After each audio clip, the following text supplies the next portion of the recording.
ইয়ে ভাই, হ্যাঁ ভাই। আমগো মোকাররম না বিদেশ থেকে আইছে শুনলাম। বিদেশ যাওয়ার আগে তো আমগুলোকে কত আড্ডা মাড্ডা দিল। এখন শুনলাম বলে বিদেশ তাইছে, আইতে আমগুলোকে খবর লইলো না, একটু দেখাও করলো না। আমিও শুনলাম ভাই মুকাররম ভাই দেশের থেকে আইছে, বাইরের থেকে আইছে, কিন্তু আপনার দেখা হয় নাই? না ভাই, একদম কোনো খোঁজ খবরই নাই। ফোনও করে নাই? না, কোনো ফোন না, দেখাও না, সাক্ষাৎ না। আমার স্বাস্থ্য ভাই লাগে দেখা হয়েছে, কিন্তু এখন আমগুলা দেখা হয় নাই, আমার লাগে দেখা হয় নাই। আপনার লাগে দেখা হয়েছে জজ ভাই? না, আমি আমার লোকে আমি কত মানুষ তো শুনতেছি, কিন্তু আর পাই না তো খুঁজা স্বার্থপর।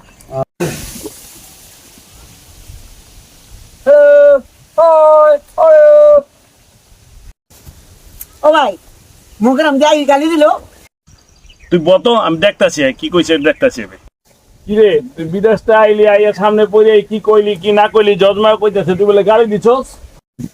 ও নো, আমি তো গালি দেইনি, আমি বলছি হাউ আর ইউ, কেমন আছেন? এ ভাই, 2 দিন ধরে বিদেশটা আইয়া তুমি তো ইংলিশ ফুটাইতেছ আমগুলোকে, আমরা মনে হয় একদম কিছুই বুঝি না। কোথায় আসলাম এটা, সব মূর্খই রয়ে গেল। কি আমরা খেট, আমরা ইংলিশ বুঝি না? আমরাও বুঝি।